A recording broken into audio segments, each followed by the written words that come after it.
ಆದರೆ ಕೆಂಪು ಬಣ್ಣ ಅದ್ಭುತ, ಖಾರ ಕಡಿಮೆ ಆದ್ರೂ ರುಚಿಕರ. MDH ಕಾಶ್ಮೀರಿ.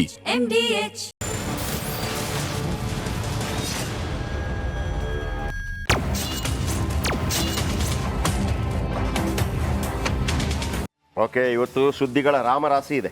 ರಾಮರಾಶಿ ಅಷ್ಟು ಸುದ್ದಿ ಇದೆ. ಯಾವ್ದು ಕೊಡಬೇಕು, ಯಾವ್ದು ಕೊಡಬಾರ್ದು. ಮುಖ್ಯವಾಗಿ ವಕ್ಫ್ ಅಭಿಷೇಕ್ ಲೋಕಸಭೆಯಲ್ಲಿ ಇಂದು ವಕ್ಫ್ ತಿದ್ದುಪಡಿ ಕಾಯ್ದೆ ಸಮರಕ್ಕೆ ಸಂಬಂಧಪಟ್ಟ ಹಾಗೆ ಹೆಚ್ಚಿನ ಮಾಹಿತಿಯನ್ನು ಕೊಡ್ತಾರೆ. ವೀರೇಶ್, ಡೀಸೆಲ್ ಸೆಸ್ ಹೆಚ್ಚಿಸಿ ಶಾಕ್ ಕೊಟ್ಟ ರಾಜ್ಯ ಸರ್ಕಾರ.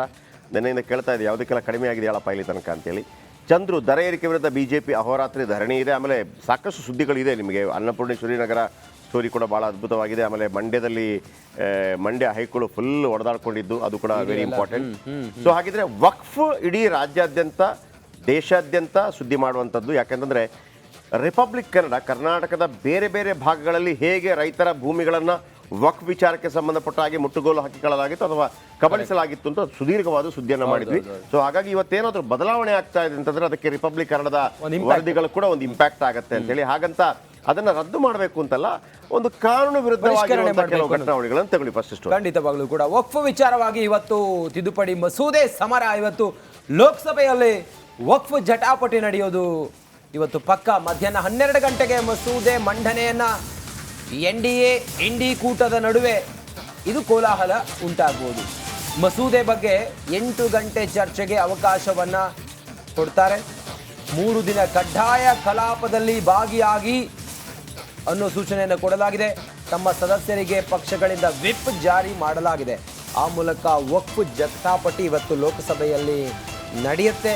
ಆ ಮೂಲಕ ಬಿಜೆಪಿ ತರೋದಕ್ಕೆ ಹೊರಟಿರುವಂಥ ವಕ್ಫ್ ಮಸೂದೆಯಲ್ಲಿನ ತಿದ್ದುಪಡಿ ಇದೆಯಲ್ಲ, ಇದಕ್ಕೆ ಪ್ರತಿಪಕ್ಷಗಳು ಹೇಗೆಲ್ಲ ವಿರೋಧವನ್ನು ವ್ಯಕ್ತಪಡಿಸ್ತವೆ, ಜೊತೆಗೆ NDA ಮೈತ್ರಿಕೂಟದ ಪಕ್ಷಗಳು ಬಿಜೆಪಿ ಜೊತೆಗೆ ಎಷ್ಟು ಗಟ್ಟಿಯಾಗಿ ನಿಂತುಕೊಳ್ಳುತ್ತೆ ಅನ್ನೋದೆಲ್ಲವನ್ನು ಕೂಡ ಕಾದು ನೋಡಬೇಕಾಗಿದೆ. ಓಕೆ, ಇದಕ್ಕೆ ಸಂಬಂಧಪಟ್ಟ ಹಾಗೆ ಕಿರಣ್ ರಿಜಿಜು ಹಾಗೂ ಅಸಾದುದ್ದೀನ್ ಓವೈಸಿ ಅವರ ಹೇಳಿಕೆಗಳನ್ನು ಗಮನಿಸಿಕೊಳ್ಳಿ. ಮೊದಲಿಗೆ, ये वक्फ बिल अनकॉन्स्टिट्यूशनल है. ये वक्फ बिल आर्टिकल 14, आर्टिकल 25, 26, 29 का ग्रेव वायलेशन है.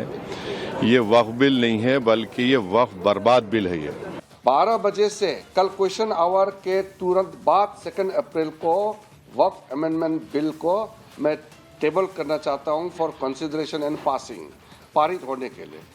उसके बाद हमने 8 घंटे के लिए मान लिया गया है कि चर्चा 8 घंटे का होगा और बढ़ाना चाहते हैं तो हाउस में ತಿದ್ದುಪಡಿ ಮಸೂದೆ ಮಂಡನೆಗೆ ಕೇಂದ್ರ ಸರ್ಕಾರ ತಯಾರಿಯನ್ನು ನಡೆಸಿಕೊಳ್ತಾ ಇದೆ. ಹಾಗಿದ್ರೆ ಈ ಒಂದು ಮಸೂದೆ ಬಗ್ಗೆ ಮಾತಾಡೋದಕ್ಕೆ ನಮ್ಮ ಜೊತೆ ಮುಸ್ಲಿಂ ಮುಖಂಡರಾದಂತಹ ಅಬ್ದುಲ್ ರಜಾಕ್ ಅವರಿದ್ದಾರೆ. ಮಾತಾಡ್ಸ್ಕೊಂಡು ಹೋಗೋಣ. ಸರ್, ಈಗ ಎಲ್ಲ ತಯಾರಿಗಳು ಆಗ್ತಾ ಇದೆ. ವಕ್ಫಿಗೆ ತಿದ್ದುಪಡಿಯನ್ನು ತರಬೇಕು ಅಂತ ಕೇಂದ್ರ ಸರ್ಕಾರ ಹೊರಟಿದೆ. ಹಿಂದಿನಿಂದನೂ ಕೂಡ ವಿರೋಧವನ್ನು ಮಾಡ್ಕೊಂಡು ಬರ್ತಾ ಇದ್ದೀರಾ, ಏನು ಹೇಳ್ತೀರಾ ಸರ್? ನಮ್ಮ ಕೈಯಲ್ಲಾದಷ್ಟು ನಾವು ಪ್ರತಿಭಟಿಸಿದ್ವಿ. ಇವಾಗ ಹಬ್ಬದ ದಿನ ಕೂಡ ನಾವು ಒಂದು ಕಪ್ಪು ಪಟ್ಟೆಯನ್ನು ನಮ್ಮ ಭುಜದ ಮೇಲೆ ಧರಿಸಿ ಇದಕ್ಕೆ ನಾವು ವಿರೋಧಿಸ್ತೀವಿ ಅಂತ ನಾವು ಹೇಳ್ಕೊಂಡ್ವಿ. ಬಿಲ್ ಪಾಸಾಗಕ್ಕೆ ಅವ್ರಿಗೆ ನಂಬರ್ಸ್ ಬೇಕಾಗಿರೋದು 272, ಅವ್ರ ಹತ್ರ 298 ಇದೆ. ರಾಜ್ಯಸಭಾದಲ್ಲಿ ಅವ್ರಿಗೆ 233 ಇದೆ, 107 ಬೇಕಾಗಿದೆ. ಸೊ 100% ಬಿಲ್ ಪಾಸ್ ಆದಂಗೆ ಕಾಣಿಸ್ತಾ ಇದೆ. ಮತ್ತು ಇವಾಗ ಚಂದ್ರಬಾಬು ನಾಯ್ಡು ಅವರು ಫಂಡ್ ಸಿಗಲ್ಲ ಅವರಿಗೆ ಅಕಸ್ಮಾತ್ ಅವ್ರು ಬಿಲ್ ವಿರೋಧಿಸಿದ್ರೆ. ಅದೇ ಸಂದರ್ಭದಲ್ಲಿ ಇವಾಗ ಎಲೆಕ್ಷನ್ ಹತ್ರ ಇದೆ, ನಿತೀಶು ಇದು ಮಾಡೋಂಗಿಲ್ಲ, ಜಯಂತ್ ಚೌಧರಿ, ಚಿರಾಗ್ ಪಾಸ್ವಾನ್ ಎಲ್ಲರೂ ಸಪೋರ್ಟ್ ಮಾಡ್ತಾರೆ ಅನಿಸ್ತಾ ಇದೆ. ಅದೇನಾಗುತ್ತೋ ನಾಳೆ ಕುತೂಹಲ ನೋಡೇ ಬಿಡೋಣ. ಆದರೆ ನಾವು ಪ್ರಿಪೇರ್ಡ್ ಆಗಿದ್ದೀವಿ. ಬಿಲ್ ಪಾಸ್ ಆಗಿಬಿಟ್ರೆ ಇದೊಂದು ರಾಜ್ಯಸಭಾದಲ್ಲೂ ಪಾಸ್ ಆದರೆ ಇದೊಂದು ಆ್ಯಕ್ಟ್ ಆಗಿಬಿಡುತ್ತೆ. ಇದಾದರೆ ನಾವು ಏನು ಮಾಡಬೇಕು ಅನ್ನೋದನ್ನು ನಾವು ಕಾನೂನಿ ಕ್ರಮ ತಗೊಂಡು ಅದಕ್ಕೇನು ಸುಪ್ರೀಂ ಕೋರ್ಟು ಬಾಗಿಲು ತಡಬೇಕು. ಅದು ಪೆಟಿಷನ್ಸ್ ಎಲ್ಲ ರೆಡಿ ಇದೆ. ಇವರು ಬಿಲ್ ಪಾಸ್ ಮಾಡಿದ ತಕ್ಷಣ ನೆಕ್ಸ್ಟ್ ಡೇನೇ ಹೋಗ್ಬಿಟ್ಟು ಅಟ್ಲೀಸ್ಟ್ ಒಂದು 50-60 ಪೆಟಿಷನ್ಸ್ ಒಂದೇ ದಿನದಲ್ಲಿ ಹಾಕ್ತೀವಿ. ಅದು ಹಾಗೆ ಆಗುತ್ತೆ. ಅದು ಒಂದು ಕಡೆ. ಇವಾಗ ಕೇವಲ ಒಂದು ಬಾಬ್ರಿ ಮಸೀದಿಗೆ ನೀವು ನೋಡ್ದಂಗೆ 2,000 ಮುಸಲ್ಮಾನರು ಪ್ರಾಣ ತ್ಯಾಗ ಮಾಡಬೇಕಾಗಿತ್ತು ಕೇವಲ ಒಂದು ಮಸೀದಿಗೆ. ಇವಾಗ ಎಲ್ಲ ಸಂದಿ ಬೀದಿಯ ಪ್ರತಿ ಒಂದು ಮಸೀದಿಗೆ ಇವರು ಪ್ರಶ್ನೆ ಮಾಡೋಕ್ಕೆ ಬಂದರೆ ನಾಳೆ ದಿನ ಇದಕ್ಕೆ ಏನಾಗುತ್ತೆ ಅನ್ನೋದನ್ನು ಅವರು ತಿಳಿದಿದ್ದು ಬೇಕು ಅಂತ ಇದು ಮೋದಿ ನಡೆಸ್ತಿರುವ ಷಡ್ಯಂತ್ರ, ಇದೊಂದು ಕುತಂತ್ರ ಅಂತ ಹೇಳೋಕ್ಕೆ ಇಷ್ಟಪಡ್ತೀನಿ. ಹೇಳಕ್ಕೆ ಮೇಲ್ನೋಟಕ್ಕೆ ಸಬ್ಕಾ ಸಾಥ್ ಸಬ್ಕಾ ವಿಕಾಸ್ ಅಂತ ಹೇಳ್ಬಿಟ್ಟು ಸಬ್ಕಾ ಬಕ್ವಾಸ್ ಮಾಡ್ತಿದ್ದಾರೆ. ಈ ಬಕ್ವಾಸಿಗೆ ನಾವು ಬೆಂಬಲ ನೀಡೋಕ್ಕೆ ಸಾಧ್ಯವೇ ಇಲ್ಲ. ಯಾಕೆ ಅಂತ ಹೇಳಿದ್ರೆ ಅವರು ಕೊಟ್ಟ ಅಮೆಂಡ್ಮೆಂಟ್ಸನ್ನು ಅವರು ಅಕ್ಸೆಪ್ಟ್ ಮಾಡ್ಕೊಳ್ತಾರೆ. ಇವಾಗ ನಾವು ಕೊಟ್ಟ ಅಮೆಂಡ್ಮೆಂಟ್ಸನ್ನು ಅಕ್ಸೆಪ್ಟ್ ಮಾಡಲ್ಲ ಅಂದರೆ ಏನರ್ಥ? ಇದು JPC ಅಂತ ಹೇಳಿದ್ರೆ ಜಾಯಿಂಟ್ ಪಾರ್ಲಿಮೆಂಟ್ರಿ ಕಮಿಟಿ ಅಂತ ಹೇಳ್ಬಿಟ್ಟು ಏನು ನಿಮ್ಮ ಮಾತು ಕೇಳಬೇಕು, ನಮ್ಮ ಮಾತು ಕೇಳಿಬಿಟ್ಟು ಒಂದು ಒಪ್ಪಂದದಲ್ಲಿ ಒಂದು ಮಾತನ್ನು ನಮಗೆ ಮಾತಾಡೋಕ್ಕೆ ಅವಕಾಶ ಕೊಡಲಿಲ್ಲ ನಮ್ಮ MP ಗಳಿಗೆ.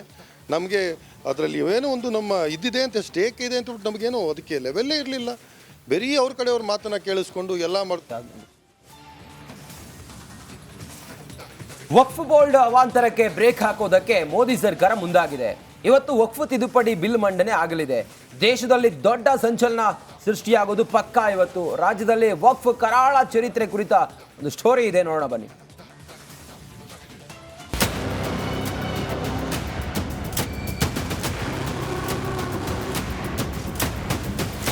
ಅಟ್ಟಹಾಸ. ರಾಜ್ಯದಲ್ಲಿ ಬಕಾಸುರ ವಕ್ಫ್ ಅಕ್ಷರಶಃ ಅಟ್ಟಹಾಸ ಮೆರೆದಿತ್ತು. ಕಂಡ ಜಾಗಕ್ಕೆ ಬೇಲಿ ಹಾಕಿತ್ತು. ರೈತರ ಜಮೀನು, ಸರ್ಕಾರಿ ಕಚೇರಿ, ಮಠ, ದೇವಸ್ಥಾನ, ಹಿಂದೂಗಳ ರುದ್ರಭೂಮಿಯನ್ನ ವಕ್ಫ್ ಕಬ್ಜಾ ಮಾಡಿತ್ತು.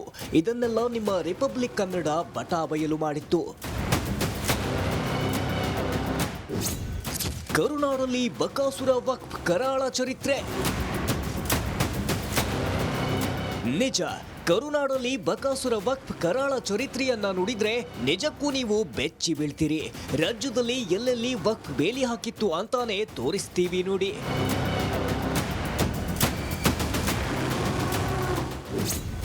ಬಕಾಸುರ ವಕ್ಫ್ ಕೊಪ್ಪಳದಲ್ಲಿ 3475 ಎಕರೆ ಜಾಗಕ್ಕೆ ವಕ್ಫ್ ಬೇಲಿ ಹಾಕಿತ್ತು.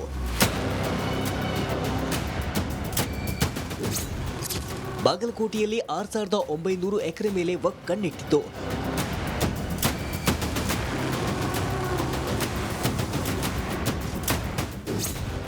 ಹಾವೇರಿಯಲ್ಲಿ 1649 ಆಸ್ತಿಯನ್ನ ವಕ್ಫ್ ನಂದು ಎಂದಿತ್ತು.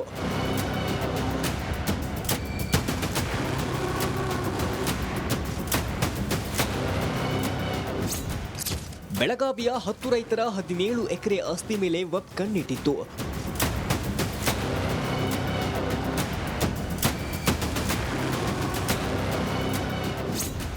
ಮಂಡ್ಯದ 60 ಎಕರೆ ಜಮೀನು ವಕ್ಫ್ ಕೇಳಿತ್ತು.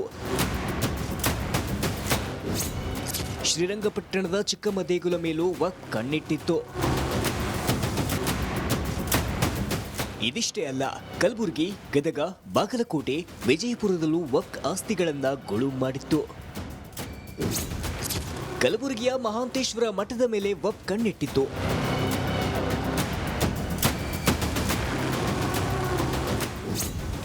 ಗದಗದ ಅನ್ನದಾನೇಶ್ವರ ಮಠದ 11 ಎಕರೆಯನ್ನ ವಕ್ಫ್ ಸ್ವಾಹ ಮಾಡಿತ್ತು. ಬಾಗಲಕೋಟೆಯ ಸರ್ಕಾರಿ ಕಚೇರಿಯನ್ನ ವಕ್ಫ್ ಗುಳುಂ ಮಾಡಿತ್ತು. ಸಿಂದಗಿಯ ವಿರಕ್ತಿ ಮಠದ ಆಸ್ತಿಯನ್ನು ವಕ್ಫ್ ಸೇರ್ಪಡೆ ಮಾಡಿಕೊಂಡಿತ್ತು. ವಿಜಯಪುರದ ಸಿದ್ಧ ಶಂಕರನಾದ ಮಠವನ್ನ ವಕ್ಫ್ ಗುಳುಂ ಮಾಡಿತ್ತು.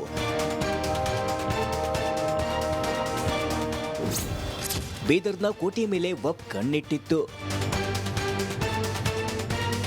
ಹೀಗೆ ವಕ್ಫ್ ಅಟ್ಟಹಾಸದ ಬಗ್ಗೆ ನಿಮ್ಮ ರಿಪಬ್ಲಿಕ್ ಕನ್ನಡ ವರದಿ ಮಾಡುತ್ತಿದ್ದಂತೆ ಜಂಟಿ ಸಂಸದೀಯ ಸಮಿತಿ ವಿಜಯಪುರಕ್ಕೆ ಭೇಟಿ ನೀಡಿ ಕೇಂದ್ರ ಸರ್ಕಾರಕ್ಕೆ ವರದಿ ಸಲ್ಲಿಸಿತ್ತು. ಸದ್ಯ ವಕ್ಫ್ ಅಬ್ಬರಕ್ಕೆ ಇವತ್ತು ಮೂಗುದಾರ ಬೀಳುವುದು ಪಕ್ಕಾ.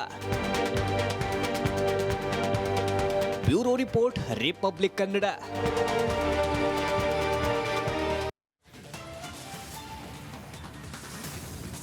ಸರ್, ಇವತ್ತು ಒಂದ್ ವೇಳೆ ಲೋಕಸಭೆಯಲ್ಲಿ ಮಂಡನೆ ಆದದ್ದೇ ಆದ್ರೆ ಅದು ನೇರವಾಗಿ ಕಾನೂನು ಆದಂಗೆ, ತಿದ್ದುಪಡಿ ಆದಂಗೆ ರಾಷ್ಟ್ರಪತಿ ಅದಕ್ಕೆ ಒಂದು ಅಂಕಿತ ಹಾಕ್ತಾರೆ, ಅದು ಪಾಸ್ ಆದಂಗೆ. ಆಮೇಲೆ ಅದಕ್ಕೊಂದು ಇದಾಗತ್ತೆ, ಅದು ಸಂಪುಟಕ್ಕೆ ಹೋಗುತ್ತೆ. ಸಂಪುಟದಲ್ಲಿ ಇದಾದ ನಂತರ ರಾಷ್ಟ್ರಪತಿ ಅಂಕಿತ ಆದಾಗ ಅದು ಕಾನೂನು, ಅದು ತಿದ್ದುಪಡಿ. ಅದು ಅಷ್ಟೇ, ತಿದ್ದುಪಡಿ. ಇದು ಹೊಸ ಕಾನೂನು ಏನು ಮಾಡಿದ್ದಲ್ಲ.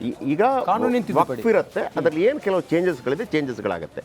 ಈಗ ಆಲ್ರೆಡಿ ಇಲ್ಲಿ ಮಾಡ್ತೀವಲ್ವ ನಾವು, ಯಾವುದಕ್ಕೆ ಕರ್ನಾಟಕದಲ್ಲಿ ವಿಧೇಯಕ ಮಂಡನೆ, ಅದಕ್ಕೆ ತಿದ್ದುಪಡಿ. ಅದಾದ ನಂತರ ಒಂದು ರಾಷ್ಟ್ರಪತಿ ನೋಡ್ಲಿಕ್ಕಿರುತ್ತೆ, ಅದನ್ನ ಅವರೊಂದು ಸಹಿ ಆಗ್ತಾರೆ ತಿದ್ದುಪಡಿಗೆ, ಅವರಿಲ್ಲದೆ ಆಗೋದಿಲ್ಲ. ಸೊ ಅದಾಗಿರುವಂಥದ್ದು. ಇಲ್ಲಿ ಬಹಳ ಮುಖ್ಯವಾಗಿರುವಂಥದ್ದು ರಾಜ್ಯಸಭೆಯಲ್ಲಿ ಮತ್ತು ಲೋಕಸಭೆಯಲ್ಲಿ ಎಷ್ಟೆಷ್ಟಿದೆ ಅಂತ ಹೇಳಿ ನೋಡಿ, ನಂಬರ್ಸ್ ಎಷ್ಟಿದೆ ಅಂತ ಹೇಳಿ. ಇದು ವಕ್ಫ್ ಬಿಲ್ ಪಾಸ್ ಆಗಬೇಕು ಅಂತಂದ್ರೆ 543 ಅಲ್ವಾ ಟೋಟಲ್? ಅದೇ 272 ಆಸ್ ಯೂಶುವಲ್. ಬಹುಮತಕ್ಕೆ ಏನ್ ಬೇಕು ಅದು ಬರಬೇಕು. 273, 72 ಬೇಕಿರೋದು. ಇವ್ರ ಹತ್ರ 293 ಇದೆ. ಬಿಜೆಪಿ ಒಂದೇ 240. ಈಗ ತಲೆನೋವ, ಅದು ಒಂದು ಟೆನ್ಷನ್ ಇದ್ದದ್ದೇನಪ್ಪ ಅಂತಂದ್ರೆ TDP 16 ಮತ್ತು JDU 12 ಇಲ್ಲದೆ ಇದನ್ನ ಪಾಸ್ ಮಾಡಕ್ 2009, 2014 ಮತ್ತು 2019 ಇವರಿಗೆ ತಲೆನೋವೇ ಇರಲಿಲ್ಲ. ಯಾಕಂದ್ರೆ ಏನು 272 ಬೇಕಿತ್ತು, 283 ಇವರ ಬಳಿಯೇ ಇತ್ತು. 2019 303 ಇತ್ತು ಇವರ ಬಳಿ. ಆಯ್ತಾ, ಯಾವತ್ತು ಹಾಗಾಗಿ. ಆಮೇಲೆ TDP, ಈಗ ಅಬ್ದುಲ್ ರಜಾಕ್ ಹೇಳಿದಾಗೆ TDPಗೆ ಇದನ್ನು ಒಪ್ಪದೆ ವಿಧಿ ಇಲ್ಲ.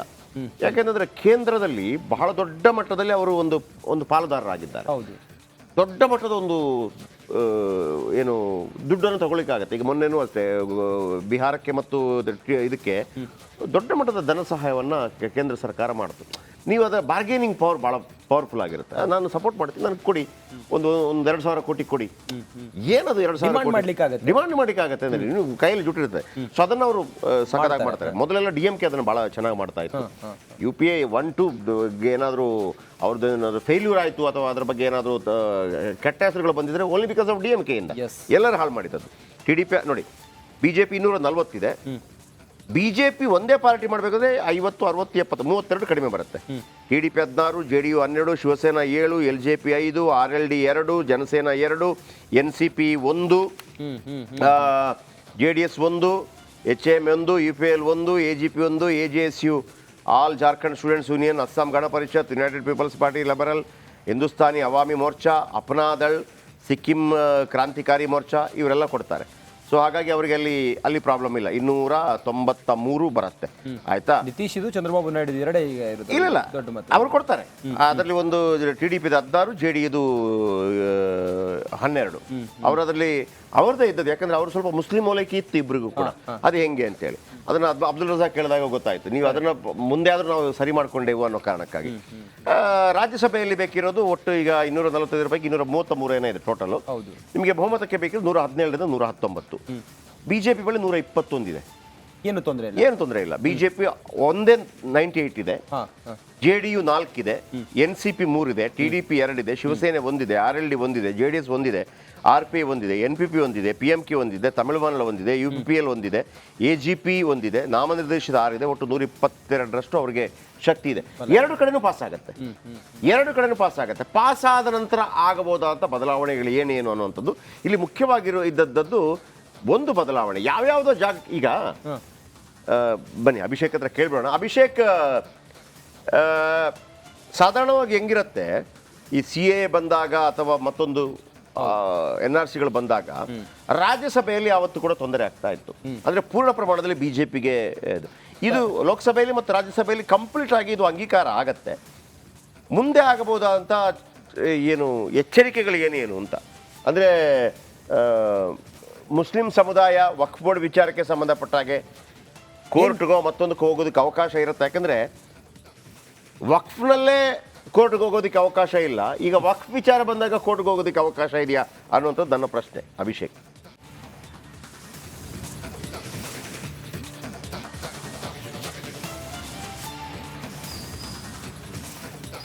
ಶೆಟ್ರೆ, ಮೊದಲನೇದಾಗಿ ಹೌದು, ಲೋಕಸಭೆ ಹಾಗೂ ರಾಜ್ಯಸಭೆಯಲ್ಲಿ ಇವತ್ತು ಕಡ್ಡಾಯವಾಗಿ BJP ಹಾಗೂ ಉಳಿದಿರುವಂಥ ಎಲ್ಲ ಪಕ್ಷಗಳ ಒಂದು ಮ್ಯಾಂಡೇಟನ್ನು ಹಾಕಿರುವಂಥದ್ದು ಕಡ್ಡಾಯವಾಗಿ 3 ದಿನ ಇರಲೇಬೇಕಾಗುತ್ತೆ. ಗಲಾಟೆ ಆಗುವಂಥ ಸಾಧ್ಯತೆ ಇದೆ. ಪಕ್ಷದ ಪರ ನಿಲುವನ್ನು ತೆಗೆದುಕೊಳ್ಬೇಕು ಅಂತ ಈಗ ಸೂಚನೆ ನೀಡಲಾಗಿರುವಂಥದ್ದು. ಅದ್ರ ಜೊತೆಗೆ ಏನಾಗಬಹುದು ಅನ್ನೋದಾದರೆ, ಒಂದು ವೇಳೆ ಒಂದು ವಕ್ಫ್ನ ಅಧಿಕಾರವನ್ನು ಮೊಟಕುಗೊಳಿಸುವ ಅಥವಾ ಅದರ ಕ್ಯಾಪಿಂಗ್ ಮಾಡುವಂಥ ವ್ಯವಸ್ಥೆ ಏನಾದರೂ ಇವತ್ತಿನ ಬಿಲ್ ನಡೆಯುವಂಥ ಸಂದರ್ಭದಲ್ಲಿ ಆಯಿತು ಅಂದರೆ ಖಂಡಿತವಾಗಿಯೂ ಕೂಡ ದೇಶದಲ್ಲಿರುವಂಥ ಮುಸಲ್ಮಾನರು ಕೋರ್ಟ್ಗೆ ಒಂದು ಪಬ್ಲಿಕ್ ಇಂಟ್ರೆಸ್ಟ್ ಲಿಟಿಗೇಷನ್ ಹೋಗುವಂಥ ಚಾನ್ಸಸ್ ಅವರ ಮುಂದೆ ಇರುವಂಥದ್ದು. ಯಾಕೆಂದರೆ ಅಧಿಕಾರವನ್ನು ಮೊಟಕುಗೊಳಿಸಲಾಗಿದೆ, ನಮ್ಮ ಆಸ್ತಿಯನ್ನು ಕಬ್ಜಾ ಮಾಡಲಾಗಿದೆ ಅಂತ ಸರ್ಕಾರದ ವಿರುದ್ಧ ಹೋಗುವಂಥ ಸಾಧ್ಯತೆಯನ್ನು ನಾವು ಈ ಸದ್ಯದ ಮಟ್ಟಿಗೆ ನೋಡ್ತಿರುವಂಥದ್ದು. ಬೇಸಿಕಲಿ ಅವರು ವಕ್ಫ್ನ ವಿಚಾರವಾಗಿ ನಮ್ಮ ಭೂಮಿಗೆ ಸಮಸ್ಯೆ ಆಗ್ತಿದೆ, ನಮ್ಮ ಅಧಿಕಾರವನ್ನು ಮೊಟಕುಗೊಳಿಸಲಾಗಿದೆ ಅಂತ ಪರ್ಸನಲ್ ಲಿಟಿಗೇಷನ್ ಅವರು ಹಾಕೊಂಬೋದು ಹೊರತು ಆ ಒಂದು ಮಸೂದೆಯನ್ನು ಏನು ಚೇಂಜಸ್ ಮಾಡಬೇಕು ಅಂತಿದ್ದಾರೆ ಆ ಒಂದು ಮಸೂದೆಯನ್ನು ಪ್ರಶ್ನೆ ಮಾಡೋದಕ್ಕೆ ಸಾಧ್ಯ ಇಲ್ಲ ಅನ್ನೋದು ಕೂಡ ಅಷ್ಟೇ ಕ್ಲಾರಿಟಿ ಇರುವಂಥದ್ದು. ಸೊ ಕಾದು ನೋಡಬೇಕಾಗಿದೆ ಮುಸಲ್ಮಾನರ ನಿರ್ಧಾರ ಏನಾಗುತ್ತೆ. ಇವತ್ತು ರಾಜ್ಯಸಭೆ ಹಾಗೂ ಲೋಕಸಭೆಯಲ್ಲಿ ಯಾವ ನಿರ್ಧಾರವನ್ನು ಕೈಗೊಳ್ತಾರೆ. ಇದು ಪ್ರಾಬಬ್ಲಿ ಏನಾದರೂ ತೀರಾ ಸಮಸ್ಯೆ ಆಗದೆ ಇರುವಂಥದ್ದಾದರೆ ಮುಸಲ್ಮಾನರು ಕೂಡ ಆಯಿತು ಒಂದಿಷ್ಟು ಹಂತದ ಮಟ್ಟಿಗೆ ಬದಲಾವಣೆ ಆಗುತ್ತೆ ಅನ್ನೋದಾದರೆ, ಒಳ್ಳೆಯದಾಗುತ್ತೆ ಅನ್ನೋದಾದರೆ ಅದನ್ನು ಸ್ವೀಕಾರ ಮಾಡಬಹುದು. ಆದರೆ ಅವರ ಅಧಿಕಾರವನ್ನು ಅಥವಾ ವಕ್ಫ್ನ ತಿದ್ದುಪಡಿಯಿಂದ ಅವರಿಗೆ ಸಮಸ್ಯೆ ಆಗುತ್ತೆ ಅನ್ನೋದೇ ಆದರೆ ಖಂಡಿತವಾಗಿಯೂ ಅವರು ಆಯಾ ಜಿಲ್ಲೆಗಳಲ್ಲಿ ಅಥವಾ ಆಯಾ ರಾಜ್ಯಗಳಲ್ಲಿ ಕೋರ್ಟ್ಗೆ ಹೋಗುವಂಥ ಸಾಧ್ಯತೆ ಇರುವಂಥದ್ದು. ಸುಪ್ರೀಂ ಕೋರ್ಟ್ನಲ್ಲೂ ಕೂಡ ಒಂದು ಪೆಟಿಷನ್ ಅನ್ನು ಅರ್ಜಿ ಸಲ್ಲಿಸೋದಕ್ಕೆ ಸಾಧ್ಯತೆ ಇರುತ್ತದೆ. ಏನಾಗುತ್ತೆ ನೋಡೋಣ. ಖಂಡಿತ. Thank you very much.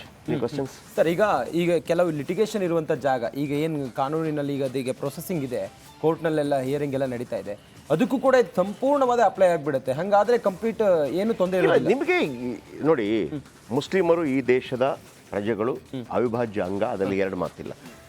ಏನು ಕಾನೂನು ಉಳಿದವರಿಗೆ ಅಪ್ಲೈ ಆಗುತ್ತೆ ಅವ್ರಿಗೂ ಆಗಬೇಕು. ನಾವು ಜಾತ್ಯತೀತ ರಾಷ್ಟ್ರ ಅಂದರೆ ಹಿಂದೂ ಮುಸ್ಲಿಂ ನಿಮ್ಮ ಧರ್ಮವಿಧಿ ಅನುಸಾರವಾಗಿ ಬೇರೆ ಬೇರೆ ಇರಬೇಕು ಬಿಟ್ಟರೆ ಈಗ ಫಾರ್ ಎಕ್ಸಾಂಪಲ್ ನಮ್ಮಲ್ಲಿ ತಾಳಿ ಮಾತ್ರ ಕಟ್ಟೋದು ಸರ್ ಅಂತಾರೆ, ಕಟ್ಕೋಪ್ಪ ಏನು ತೊಂದರೆ ಇಲ್ಲ ಅಂತ.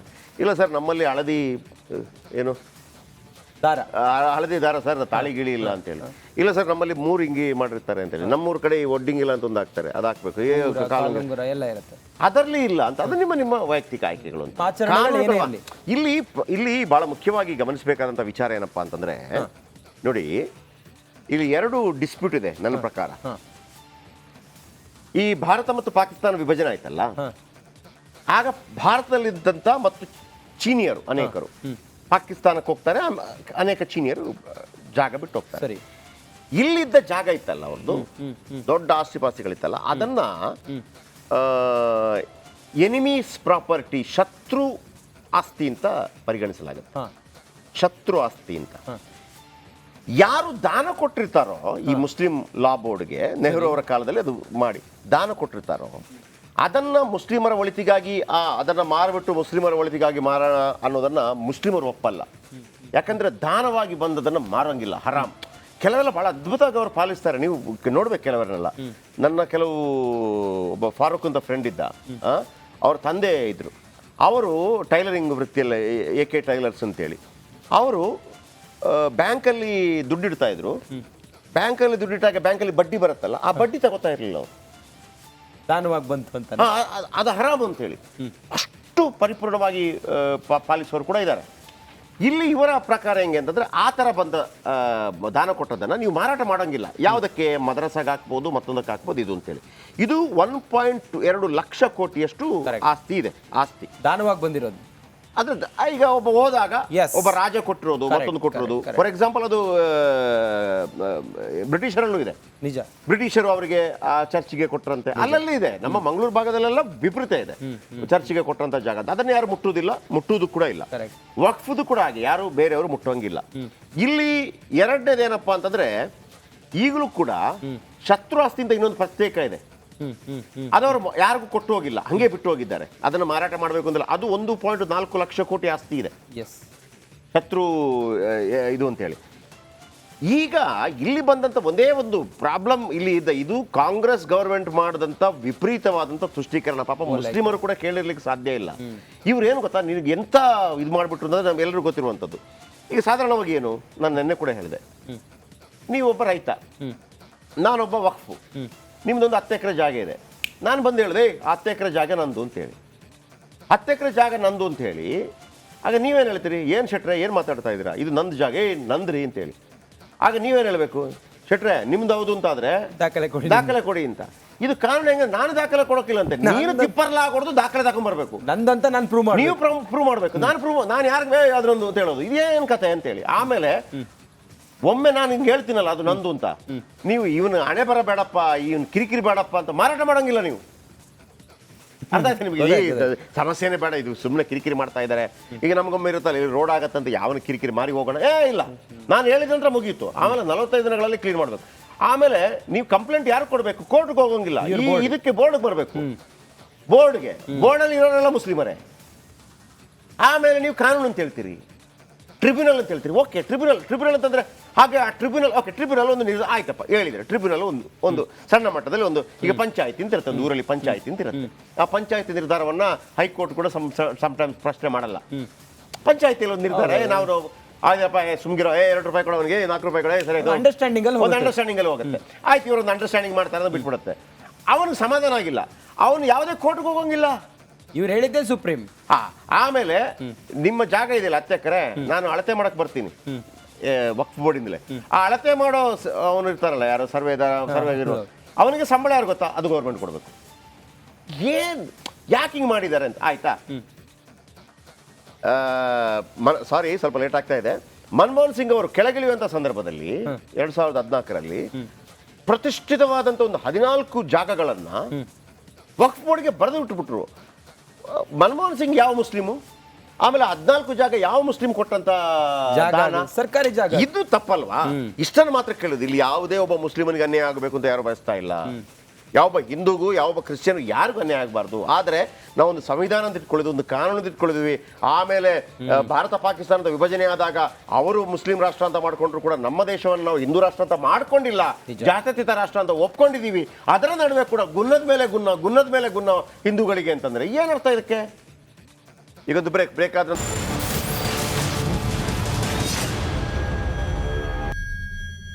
ಓಕೆ.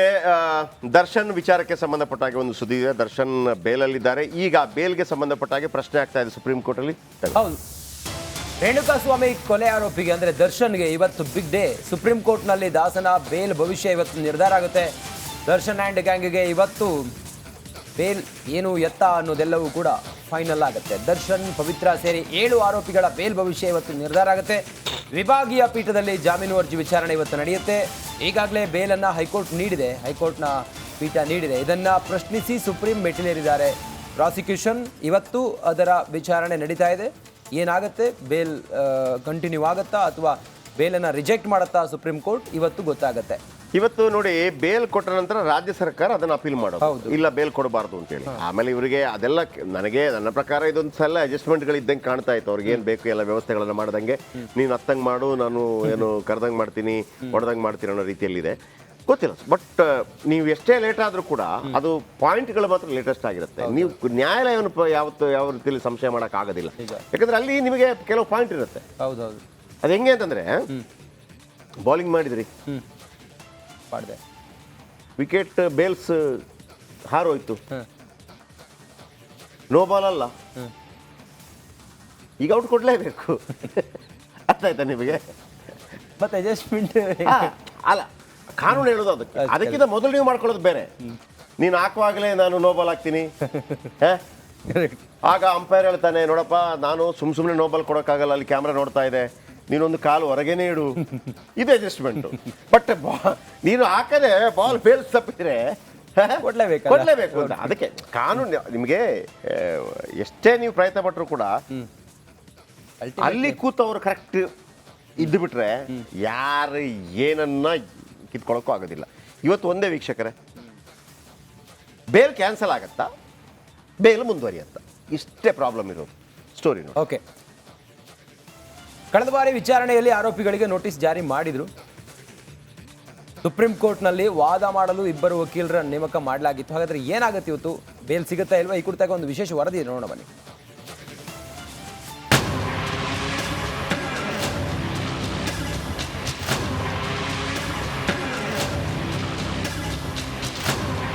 ಕೊಲೆ, ಅದು ಇಡೀ ಕರುನಾಡನ್ನ ಬೆಚ್ಚಿ ಬೀಳಿಸಿದ್ದ ರೇಣುಕಾಸ್ವಾಮಿ ಕೊಲೆ. ಆ ಹತ್ಯೆ ಕೇಸ್ನಲ್ಲಿ ಚಾಲೆಂಜಿಂಗ್ ಸ್ಟಾರ್ ದರ್ಶನ್ ಜೈಲು ಪಾಲಾಗಿದ್ರು. ಬಾಕ್ಸ್ ಆಫೀಸ್ ಸುಲ್ತಾನ ಬರೋಬ್ಬರಿ 131 ದಿನ ಸೆರೆವಾಸ ಅನುಭವಿಸಿದ್ರು. ಸದ್ಯ ಬೇಲ್ ಮೇಲೆ ಹೊರಗಿರುವ ಭೂಪತಿಗೆ ಈಗ ಢವ ಶುರುವಾಗಿದೆ. ಚಾಲೆಂಜಿಂಗ್ ಸ್ಟಾರ್ಗೆ ಇವತ್ತು ಬಿಗ್ ಡೇ.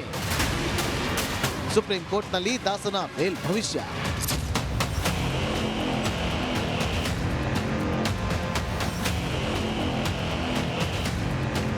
ಎಸ್, ಡೆವಿಲ್ಗೆ ಈಗ ಮತ್ತೆ ಢವ ಶುರುವಾಗಿದೆ. ಜಗ್ಗು ದಾದಾಗೆ ಜಾಮೀನು ರದ್ದಾಗೋ ಭೀತಿ ಎದುರಾಗಿದೆ. ಸುಪ್ರೀಂ ಕೋರ್ಟ್ನಲ್ಲಿ ಇವತ್ತು ಭೂಪತಿ ಬೇಲ್ ಭವಿಷ್ಯ ನಿರ್ಧಾರ ಆಗಲಿದೆ. ರೇಣುಕಾಸ್ವಾಮಿ ಕೊಲೆ ಕೇಸ್ನಲ್ಲಿ ಈಗಾಗಲೇ ದರ್ಶನ್, ಪವಿತ್ರ ಗೌಡ ಸೇರಿ ಒಟ್ಟು 7 ಆರೋಪಿಗಳಿಗೆ ಹೈಕೋರ್ಟ್ ಜಾಮೀನು ನೀಡಿದೆ. 2024 ಡಿಸೆಂಬರ್ 13ರಂದು ಷರತ್ತುಬದ್ಧ ಜಾಮೀನು ಮಂಜೂರು ಮಾಡಿದೆ. ಆದರೆ ಹೈಕೋರ್ಟ್ ನೀಡಿರುವ ಜಾಮೀನನ್ನು ಪ್ರಶ್ನಿಸಿ ಪ್ರಾಸಿಕ್ಯೂಷನ್ ಸುಪ್ರೀಂ ಕೋರ್ಟ್ ಮೊರೆ ಹೋಗಿದೆ. ಇಂದು ಸುಪ್ರೀಂ ಕೋರ್ಟ್ನಲ್ಲಿ ದರ್ಶನ್ ಬೇಲ್ ಅರ್ಜಿ ವಿಚಾರಣೆ ನಡೆಯುತ್ತೆ. ವಾದ ಮಂಡಿಸಲೆಂದೇ ರಾಜ್ಯ ಸರ್ಕಾರ 2 ವಕೀಲರನ್ನ ನೇಮಕ ಮಾಡಿದೆ. ಅನಿಲ್ ನಿಶಾನಿ ಹಾಗೂ ಸಿದ್ಧಾರ್ಥ್ ಲೋತ್ರಾ ರಾಜ್ಯ ಪೊಲೀಸರ ಪರವಾಗಿ ವಾದ ಮಂಡನೆ ಮಾಡಲಿದ್ದಾರೆ. ರೇಣುಕಾಸ್ವಾಮಿ ಕೊಲೆ ಕೇಸ್ನಿಂದ ಪಾರಾಗೋಕೆ ನಟ ದರ್ಶನ್ ಟೆಂಪಲ್ ರನ್ ಮಾಡ್ತಿದ್ದಾರೆ. ಪತ್ನಿ ವಿಜಯಲಕ್ಷ್ಮಿ ಜೊತೆ ದೇವರ ದರ್ಶನ ಮಾಡ್ತಿದ್ದಾರೆ. ಆದ್ರೆ ಈ ಪೂಜೆ ಪುನಸ್ಕಾರ ಸಾರಥಿ ಫಲ ನೀಡುತ್ತಾ ಅಂತ ಕಾದು ನೋಡಬೇಕಷ್ಟೇ. Nagaraj, crime bureau, Republic Kannada. Okay, Nagaraj, Darshan ವಿಚಾರಕ್ಕೆ ಸಂಬಂಧಪಟ್ಟಾಗೆ ಬಹಳ ದಿನಗಳ ನಂತರ ನಮಗೆ ಹೆಚ್ಚಿನ ಮಾಹಿತಿಯನ್ನು ಕೊಡ್ತಾ ಇದ್ದಾರೆ. ನಾಗರಾಜ್, ಇವತ್ತು ಯಾವುದು ಲಾ ಪಾಯಿಂಟ್? 7 ಆರೋಪಿಗಳಿಗೆ ಹೈಕೋರ್ಟ್ ಏಕಸದಸ್ಯ ಪೀಠ ಜಾಮೀನು ನೀಡಿತ್ತು. ಅದನ್ನು ಪ್ರಶ್ನೆ ಮಾಡಿ ರಾಜ್ಯ ಪ್ರಾಸಿಕ್ಯೂಷನ್ ಸುಪ್ರೀಂ ಕೋರ್ಟ್ಗೆ ಮೊರೆ ಹೋಗಿತ್ತು. ಇದು ಜನವರಿಯಲ್ಲಿ ವಿಚಾರಣೆಗೆ ಬಂದಿತ್ತು. ವಿಚಾರಣೆ ವೇಳೆಯಲ್ಲಿ ನಾವು ಮಧ್ಯಂತರ ಆದೇಶವನ್ನು ಸದ್ಯಕ್ಕೆ ಕೊಡೋದಕ್ಕೆ ಆಗೋದಿಲ್ಲ, ಎಲ್ಲ ಆರೋಪಿಗಳಿಗೆ ನೋಟಿಸ್ ಜಾರಿ ಮಾಡಿ ಅವರಿಂದ ಏನು ಪ್ರತಿಕ್ರಿಯೆ ಇದೆ ಅದನ್ನು ಕೇಳಿದ ನಂತರವಷ್ಟೇ ತೀರ್ಮಾನ ಮಾಡ್ತೀವಿ ಅಂತೇಳಿ ಸುಪ್ರೀಂ ಕೋರ್ಟ್ನ ವಿಭಾಗೀಯ ಪೀಠ ಹೇಳಿರ್ತಕ್ಕಂಥದ್ದು. ಇದು ಇವತ್ತು ವಿಚಾರಣೆಗೆ ಬರ್ತಾ ಇರ್ತಕ್ಕಂಥದ್ದು. ಇಲ್ಲಿರ್ತಕ್ಕಂಥದ್ದು ಪ್ರಮುಖ ಒಂದೇ ಒಂದು ಪ್ರಶ್ನೆ, ಯಾಕಂತಂದರೆ ಬೇಲ್ ಕ್ಯಾನ್ಸಲ್ ಮಾಡಬೇಕಾ ಬೇಡವಾ ಅನ್ನೋದು ಇವತ್ತಿಗೆ ನಿರ್ಧಾರ ಆಗಲ್ಲ. ಆದರೆ ಸುಪ್ರೀಂ ಕೋರ್ಟ್ ಈ ವಿಚಾರದಲ್ಲಿ ಮಧ್ಯಂತರ ಆದೇಶವನ್ನು ಹೊರಡಿಸುತ್ತಾ ಅಂತೇಳಿ, ಅಂದರೆ ಏನು ಈ ಒಂದು ವಿಚಾರಣೆ ಮುಗಿಯೋವರೆಗೂ ಹೈಕೋರ್ಟ್ ಏಕಸದಸ್ಯ ಪೀಠದ ಆದೇಶವನ್ನು ಅಮಾನತಿನಲ್ಲಿಟ್ಟು, ಅಂದರೆ ಅದಕ್ಕೆ ಸ್ಟೇ ಕೊಟ್ಟಿದ್ದೆ ಆದರೆ ದರ್ಶನ್ ಇವತ್ತು ಸಂಜೆ ವೇಳೆಗೆ ನ್ಯಾಯಾಲಯಕ್ಕೆ ಹಾಜರಾಗಿ ಶರಣಾಗಬೇಕಾಗದಂಥ ಪರಿಸ್ಥಿತಿ ನಿರ್ಮಾಣ ಆಗುವಂಥದ್ದು. ಹೀಗಾಗಿ ಸಾಕಷ್ಟು ಕುತೂಹಲವನ್ನು ಕೆರಳಿಸಿರ್ತಕ್ಕಂಥದ್ದು. ಇದರಲ್ಲಿ ಪ್ರಮುಖವಾಗಿ ರಾಜ್ಯ ಪ್ರಾಸಿಕ್ಯೂಷನ್ ಒಂದಷ್ಟು ಏನು ಅಂಶಗಳನ್ನು ಉಲ್ಲೇಖ ಮಾಡಿ SLPಯನ್ನು ಸಲ್ಲಿಕೆ ಮಾಡಿರ್ತಕ್ಕಂಥದ್ದು. ಇದರಲ್ಲಿ ಪ್ರಮುಖವಾಗಿ ರಾಜ್ಯ ಸರ್ಕಾರದ ಪ್ರಾಸಿಕ್ಯೂಷನ್ ಹೇಳ್ತಾ ಇರ್ತಕ್ಕಂಥದ್ದು, ದರ್ಶನ್ ತುಂಬ ಪ್ರಭಾವಿ ವ್ಯಕ್ತಿ ಇದ್ದಾರೆ, ಸಾಕ್ಷಿಗಳನ್ನು ನಾಶ ಮಾಡುವ ಮತ್ತು ಈ ಸಂಪೂರ್ಣ ಪ್ರಕರಣದ ತಲೆಕೆಳಗೆ ಮಾಡಿಬಿಡುವುದಂಥ ಸಾಧ್ಯತೆ ಅಧಿಕವಾಗಿದೆ. ಹೀಗಾಗಿ ಇವರು ಈ ಹಂತದಲ್ಲಿ ಹೊರಗಡೆ ಇರೋದಕ್ಕೆ ಯೋಗ್ಯ ಅಲ್ಲ, ಇದನ್ನು ಹೈಕೋರ್ಟ್ ಏಕಸದಸ್ಯ ಪೀಠ ಪರಿಗಣಿಸಿಲ್ಲ. ಹೀಗಾಗಿ ಈ ಒಂದು ಆದೇಶವನ್ನು ರದ್ದು ಮಾಡಬೇಕು ಅಂತೇಳಿ ಅರ್ಜಿಯನ್ನು ಸಲ್ಲಿಸಿರ್ತಕ್ಕಂಥದ್ದು. ಇವತ್ತಿರ್ತಕ್ಕಂಥದ್ದು ಸಿಂಗಲ್ ಅಜೆಂಡಾ.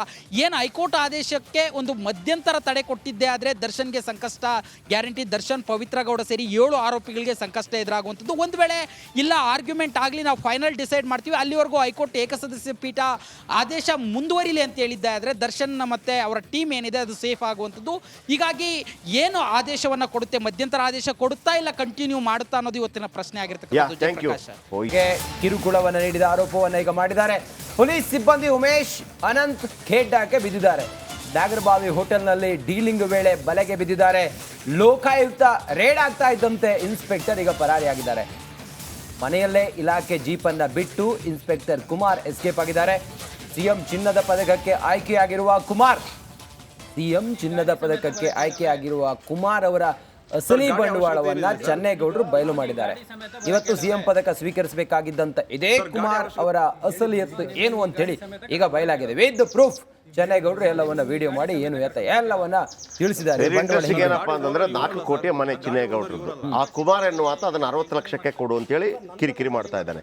ಹೀಗೆ ಪೊಲೀಸರನ್ನ ಕಳಿಸ್ಬಿಟ್ಟು ಅವಾಜು ಧಮ್ಕಿ. ಚಿನ್ನೇಗೌಡರೇನು ಸಾಮಾನ್ಯನ, ಅವರು ಕೂಡ ವಿಡಿಯೋ ಮಾಡಿ ಇಟ್ಟುಬಿಟ್ಟಿದ್ದಾರೆ. ಈಗ ಕುಮಾರ್ ಅನ್ನೋನಿದ್ದಾನಲ್ಲ ನೋಡಿ, ಯಾರ ಪಿಕ್ಚರಲ್ಲಿ ನೋಡಿ, ಚೆನ್ನೇಗೌಡರು ಸೈಡಲ್ಲಿ ನೋಡ್ತಾ ಇದ್ದಾರೆ ಕ್ಯಾಮ್ರಾ ಹೆಂಗೆ ರೆಕಾರ್ಡ್ ಆಗ್ತಾ ಇದೆ ಇಲ್ವಾ ಅಂತೇಳಿ. ಈ ಕುಮಾರ್ ಹೆಂಗೆ ಆಗ್ಬಿಟ್ಟಿದ್ದಾನೆ ಅಂತಂದರೆ, ಈ ಸುದೀಪದೊಂದು ಪಿಕ್ಚರ್ ಬಂದಿತ್ತಲ್ಲ, ಈ ಊರಿಗೆ ಒಬ್ಬನೇ ರೌಡಿ ಆಗಿರಬೇಕು, ಅದು ಪೊಲೀಸ್ ಆಗಿರಬೇಕು, ಅದನ್ನು ಭಾಳ ಸೀರಿಯಸ್ ಆಗಿ ತಗೊಂಡಂಗೆ ಕಾಣ್ತಾ ಇದೆ. ಸೊ ಅದನ್ನು ಪಕ್ಕಾ ರೌಡಿಸಮ್ಗಳಿದಾಗ ನೋಡಿ, ಉಮೇಶ ಹೆಡ್ ಕಾನ್ಸ್ಟೇಬಲ್ ಬೇಕಿತ್ತಾ, ನಿನಗಿದು ಬೇಕಿತ್ತ ಮಗನೇ, ಕುಮಾರ್ ಕಡೆಯಿಂದ ಬಂದಿರೋರು. ಹೌದು, ಬಂದಿರುವಂಥವ್ರು. ಇದು ಇನ್ಸ್ಪೆಕ್ಟರ್ ಕುಮಾರ್. ಏನು ಒಳ್ಳೆ ಹೀರೋ ಇದ್ದಂಗಿದ್ದಾರೆ. ಇಲ್ಲಿ ನೋಡಿದ್ರೆ ವಿಲನ್ ಕೆಲಸ ಮಾಡ್ತಾ ಇದ್ದಾರೆ. ಪದಕ ಅಂತಲ್ಲ ಸರ್, ಇಂಥವ್ರಿಗೆ ಸಿಗೋದು ಚಿನ್ನದ ಪದಕದ ಬಗ್ಗೆ. ರನ್ಯ ತಗೊಂಡ್ಬಂದಿರೋ ಚಿನ್ನ ಪದಕ ಏನು ಗೊತ್ತಿಲ್ಲಪ್ಪ, ಅದನ್ನು ಹಿಂಗೆ ಆಗೋದು ನೋಡಿ. ಸುಳ್ಳು ಕೇಸ್ ಹಾಕ್ತೀನಿ ಅಂತ ಬೆದರಿಕೆ ಕೂಡ ಹಾಕಿದ್ರೆ ನೋಡಿ. ಇದವರ ವಿರುದ್ಧ ನೋಡಿ, ಚೆನ್ನೇಗೌಡ ಪತ್ನಿಗೂ ಕಿರುಕುಳ ನೀಡಿರುವಂತ ಆರೋಪ. ಇದು ಒಂದು ಕೂಲಂಕುಷವಾಗಿ ಪರಿಶೀಲನೆ ಆಗಬೇಕು. ಹೌದಾ 4 ಕೋಟಿಯ ಮನೆಯನ್ನ ಇಂಥ ತುಂಬಾ ಆಗತ್ತೆ ರೀ. ಕೆಲವು ಪೊಲೀಸರು ಎಂತೆಂಥ ಪೊಲೀಸರಿದ್ದಾರೆ ಅಂತಂದ್ರೆ ಬಂದಿರ್ತಾರೆ, ಅವರು ಕೋಟಿಗಟ್ಟಲೆ ಬಂದು ಆ ಪೋಸ್ಟಿಗೆ ಬಂದಿರ್ತಾರೆ, ಅದನ್ನು ರಿಕವರಿ ಆಗಬೇಕಲ್ಲ, ಅದಕ್ಕೆ ಮಾಡ್ತಾರೆ. ಎಸ್,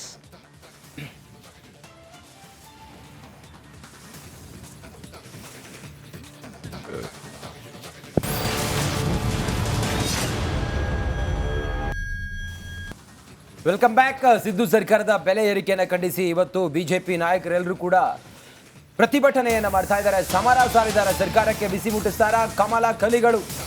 ಇವತ್ತಿನಿಂದ ಫ್ರೀಡಂ ಪಾರ್ಕ್ನಲ್ಲಿ ಅಹೋರಾತ್ರಿ ಧರಣಿ, ಅಹೋರಾತ್ರಿ ಹೋರಾಟಕ್ಕೆ ಕೇಸರಿ ಸೇನೆ ಸಜ್ಜಾಗಿದೆ. ವಿಜಯೇಂದ್ರ ಬೆನ್ನಿಗೆ ನಿಂತ ಯಡಿಯೂರಪ್ಪ, ಪುತ್ರ ವಿಜಯೇಂದ್ರ ಬೆನ್ನಿಗೆ ನಿಂತ ಯಡಿಯೂರಪ್ಪ. ಬಿಜೆಪಿ ಹೋರಾಟದಲ್ಲಿ ಭಾಗಿಯಾಗ್ತಾರೆ BSY. ಆ ಮೂಲಕ ಕಾಂಗ್ರೆಸ್ ಸರ್ಕಾರದ ಬೆಲೆ ಏರಿಕೆಯನ್ನು ಖಂಡಿಸಿ ಇವತ್ತು ಅಹೋರಾತ್ರಿ ಹೋರಾಟಕ್ಕೆ ಬಿಜೆಪಿ ನಾಯಕರು ಹೊರಟಿದ್ರೆ ಯಡಿಯೂರಪ್ಪ ಅವರು ಬೆನ್ನಿಗೆ ನಿಂತಿದ್ದಾರೆ. ವಿಜಯೇಂದ್ರ ಅವರ ಬೆನ್ನಿಗೆ ಬೆಲೆ ಏರಿಕೆ ಬರೆಗೆ ರಾಜ್ಯದ ಜನರು ಹೈರಾಣಾಗಿ ಹೋಗಿದ್ದಾರೆ. ರಾಜ್ಯ ಸರ್ಕಾರದ ವಿರುದ್ಧ ಆಕ್ರೋಶವನ್ನು ಹೊರಹಾಕ್ತಾ ಇದ್ದಾರೆ. ಇದರ ಬೆನ್ನಲ್ಲೇ ಇದೀಗ ಬಿಜೆಪಿ ಕೂಡ ಅಹೋರಾತ್ರಿ ಹೋರಾಟಕ್ಕೆ ಸಜ್ಜಾಗಿದೆ. ಹಾಗಾದ್ರೆ ಕೇಸರಿ ನಾಯಕರ ಧರಣಿ ಹೇಗಿರಲಿದೆ ಅಂತೀರಾ? ಈ ಸ್ಟೋರಿ ನೋಡಿ.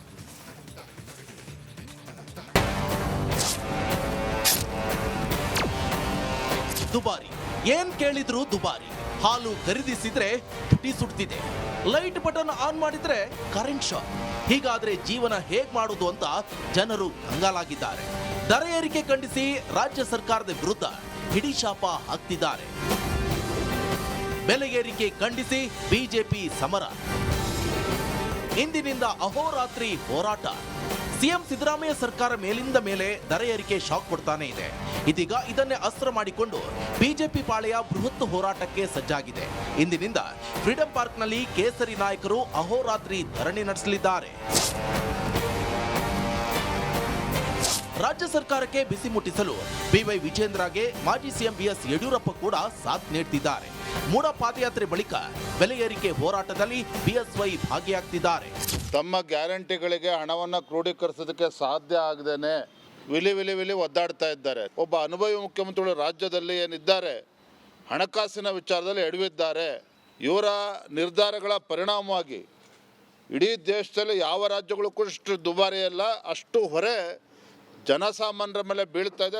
ಇನ್ನು ರಾಜ್ಯ ಸರ್ಕಾರ ತುಗಲಕ್ ದರ್ಬಾರ್ ನಡೆಸ್ತಾ ಇದೆ. ಪದೇ ಪದೇ ಬೆಲೆ ಏರಿಕೆ ಮಾಡಿ ಜನರನ್ನ ಸಂಕಷ್ಟಕ್ಕೆ ದೂಡ್ತಿದೆ ಅಂತ ಮಾಜಿ ಡಿಸಿಎಂ ಅಶ್ವಥ್ ನಾರಾಯಣ್ ಗುಡುಗಿದ್ದಾರೆ. ಮತ್ತು ಎಲ್ಲ ದರಗಳನ್ನು ಎಲ್ಲವನ್ನು ಬೆಲೆ ಏರಿಕೆ ಮಾಡಿಟ್ಬಿಟ್ಟಾರೆ. ಹಾಗಾಗಿ ರಾಜ್ಯದಲ್ಲಿ ದುಬಾರಿ ಆಗಿಬಿಟ್ಟಿದೆ. ಎಲ್ಲವೂ ಬದುಕಿನ ಜೀವನದ ಲಿವಿಂಗ್ ಕಾಸ್ಟ್ ಎಲ್ಲ ಸಂಪೂರ್ಣವಾಗಿ ಏರಿರೋ ಕಾರಣ ಈ ಆಡಳಿತ ಇದರ ವಿರುದ್ಧವಾಗಿ ಏನೆಲ್ಲ ಬೆಲೆ ಏರಿಕೆಗಳನ್ನು ಮಾಡಿರುವಂಥ ಆಸ್ತಿ ತೆರಿಗೆನಲ್ಲಾಗಲಿ, ಕರೆಂಟ್ ಬಿಲ್ಲಲ್ಲಾಗಲಿ, ಮೋಟರ್ ವೆಹಿಕಲ್ ಟ್ಯಾಕ್ಸ್ ಆಗಲಿ, ಎಕ್ಸೈಸ್ ಡ್ಯೂಟಿ ಆಗಲಿ, ಸ್ಟ್ಯಾಂಪ್ ಡ್ಯೂಟಿ ಆಗಲಿ, ಈ ರೀತಿ ಏನೇನು ಕಂಡಿದ್ನೆಲ್ಲನೂ ಏರಿಕೆನೇ ಮಾಡ್ಕೊಂಡು ಬಂದಿದ್ದಾರೆ. ಸಾರ್ವಜನಿಕರ ಆಕ್ರೋಶದ ಬೆನ್ನಲ್ಲೇ ಬಿಜೆಪಿ ನಾಯಕರು ಎಚ್ಚೆತ್ತುಕೊಂಡಿದ್ದಾರೆ. ಅಹೋರಾತ್ರಿ ಹೋರಾಟದ ಮೂಲಕ ಕಾಂಗ್ರೆಸ್ ಸರ್ಕಾರಕ್ಕೆ ಬಿಸಿ ಮುಟ್ಟಿಸಲು ಸಜ್ಜಾಗಿದ್ದಾರೆ. Bureau report, republic Kannada. Okay, ಸಾಧಾರಣವಾಗಿ ನಾವು ರಾಜಕಾರಣಿಗಳನ್ನು ಬೈತಾ ಇರ್ತೀವಿ, ಆದರೆ ಈ ಒಬ್ಬ ರಾಜಕಾರಣಿಯನ್ನು ಹೊಗಳಲೇಬೇಕು. ಅವರು ದಿನೇಶ್ ಗುಂಡೂರಾವ್. ಈ ಆಹಾರದ ಸಮಸ್ಯೆ ಎಷ್ಟಾಗ್ತಾ ಇದೆ ಅಂದರೆ, ವಿಷಕಾರಕ ಅಂಶಗಳು ಎಷ್ಟು ಬರ್ತದೆ ಅಂದರೆ ಯಾರು ಗಮನ ಹರಿಸ್ತಾ ಇಲ್ಲ. ಪಾಪ ಕೆಲವರೆಲ್ಲ ಅಲ್ಲಲ್ಲಿ ಆಹಾರದಲ್ಲಿ ಅದಿದೆ, ನಮಗೆ ಗೊತ್ತಾಗುತ್ತೆ. ಅದು ಕೆಲವು ಐಟಮ್ಗಳನ್ನು ನೋಡಿದಾಗ, ಆ ಬಟಾಣಿ ನೋಡಿದಾಗ ಹೆಂಗ್ರಿ ಇಷ್ಟೊಂದು ಗ್ರೀನ್ ಇದೆ, ಯಾವುದೇ ಕಲರ್ ಹಾಕಿರಬೇಕು ಅಂತ. ಹೌದು. ಆಮೇಲೆ ಗೋಬಿ ಮಂಚೂರಿ ನೋಡಿದಾಗ ಇದೇನು ಹಿಂಗೆ ಅದು ನಾನು ಹೇಳಿದ್ನಲ್ಲ, ಸ್ಟಿಕ್ ಕೊಟ್ಟ ಕಾರಣಕ್ಕಾಗಿ ಬಾಯಿಗೆ ತಿಂತೀವಿ, ಕೈಯಲ್ಲಿ ಮುಗಿದ್ರೆ ಫುಲ್ ಮೆಹಂದಿ ಆಗಿಬಿಡ್ತದೆ. ಆಮೇಲೆ ಮಕ್ಕಳಿಗೆ ಐಸ್ ಕ್ರೀಮ್ಗೆ ಡಿಟರ್ಜೆಂಟ್ ಸಾಬೂನು ಹಾಕ್ತಾರೆ ಅಂತಂದ್ರೆ ಏನ್ರಿ? ದಿನೇಶ್ ಗುಂಡೂರಾವ್ ಎಲ್ಲದರ ವಿರುದ್ಧ ಸಮರ ಸಾರ್ತಾ ಇದ್ದಾರೆ. ಆರೋಗ್ಯ ಇಲಾಖೆ ಕೂಡ ಹ್ಯಾಟ್ಸಪ್ ಹೇಳ್ತೀನಿ. ಬನ್ನಿ, ಒಂದು ಸ್ಪೆಷಲ್ ರಿಪೋರ್ಟ್ ಇದರ ಬಗ್ಗೆ.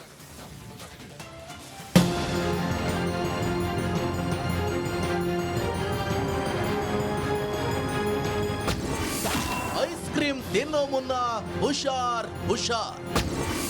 ಕೂಲ್ ಡ್ರಿಂಕ್ಸ್ ಕೂಡ ಡೇಂಜರ್. ಜನರು ಬೇಸಿಗೆಯಲ್ಲಿ ತಂಪಾಗಿರಲು ಹಲವಾರು ತಂಪು ಪಾನೀಯ ಐಸ್ ಕ್ರೀಮ್ ತಿಂತಾರೆ. ಆದ್ರೀಗ ಐಸ್ ಕ್ರೀಮ್ ಕೋಲ್ಡ್ ಡ್ರಿಂಕ್ಸ್ ಪ್ರಿಯರಿಗೆ ದೊಡ್ಡ ಶಾಕ್ ಎದುರಾಗಿದೆ. ಆರೋಗ್ಯ ಸುರಕ್ಷತೆ ದೃಷ್ಟಿಯಿಂದ ಐಸ್ ಕ್ರೀಮ್ ಘಟಕಗಳ ಮೇಲೆ ಆಹಾರ ಸುರಕ್ಷತಾ ಅಧಿಕಾರಿಗಳು ದಾಳಿ ಮಾಡಿ ಐಸ್ ಕ್ರೀಮ್ ಅನ್ನ ಲ್ಯಾಬ್ಗೆ ಕಳುಹಿಸಿದ್ದಾರೆ. ಆ ಲ್ಯಾಬ್ನಲ್ಲಿ ಬೆಚ್ಚಿ ಬೀಳುವ ಅಂಶ ಬೆಳಕಿಗೆ ಬಂದಿದೆ.